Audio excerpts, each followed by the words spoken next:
All right, here we are in Folsom District. So let's talk jurisdiction.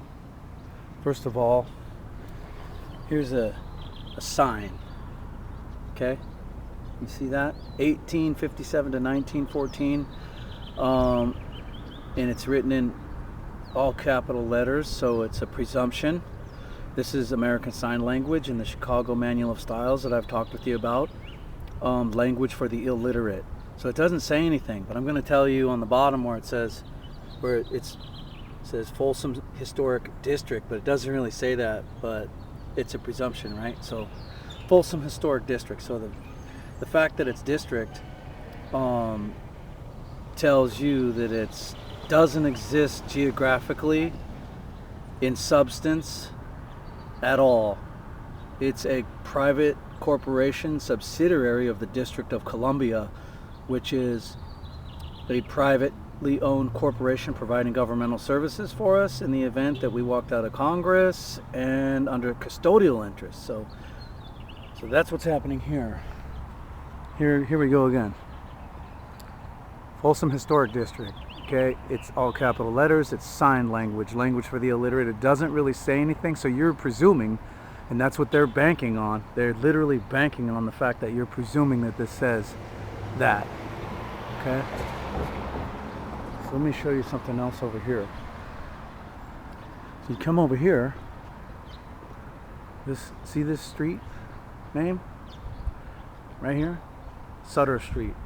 It's written in English, okay? And that is because it really does exist in reality, geographically speaking, for the men and women on the land and soil jurisdiction. And right, that's how you can tell the difference where you're at. You got to know how to read. Remember, the Bible talks about learn to read the signs. Here's a stop sign. This is American Sign Language. You are in commerce at this point, driving for hire.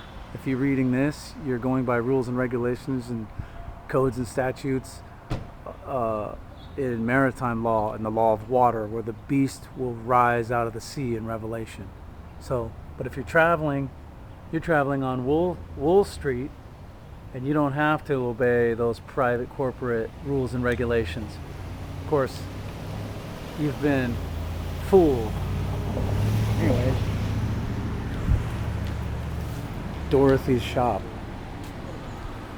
Dorothy's shop is really nice. It's in English, but she doesn't know that since she's registered it to the privately owned corporation called the United States Subsidiary State of California on Dun and Brad Street, 071549,000, she's actually given ownership over to a privately owned corporation.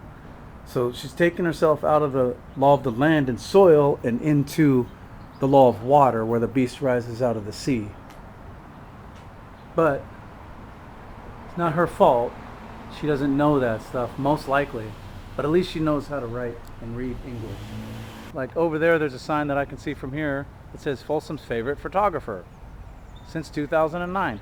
Well, that is in all capital letters. It doesn't really say anything. So they just count on the fact that you don't know how to read. That's basically how they are getting you out of your true jurisdiction as a living man or a woman and catapulting you into the law of water, where the beast rises out of the sea in Revelation. I don't know, let's just look at this for the hell of it. So what's that say? All capital letter MAY. Doesn't say anything. So I'm going to tell you, here's a number where it's been registered. So remember, register means to give ownership over, all right? And the term to remember on that one is usufruct. Usufruct means somebody can enjoy the privilege of something without actually having it. Enjoy the ownership of it without actually having it. So the DMV owns this car, okay, through usufruct and the registration process. But I wanted to tell you, because we're talking about language, this right here, it says California in cursive. And guess what cursive is? It's cursing. So it's cursing the name. You see how that works? So it's not really California. If you were to write the word California, you would print it. Okay, and if you were to abbreviate it, it's not CA, all capitals. It's CALIF in English. Capital C, lowercase ALIF. I want to talk about one more thing. So, Folsom Historic District puts it means it's a subsidiary of the District of Columbia. So you're looking at the date 1857. That's so long ago. Doesn't it seem like that couldn't be true? But remember, there's 3 constitutions. The first constitution was in 1787. Okay? The Constitution for the United States of America. The second constitution is 1788. That's the Constitution of the United States of America. And the third constitution is the Constitution of the United States, Inc. And that is 1791.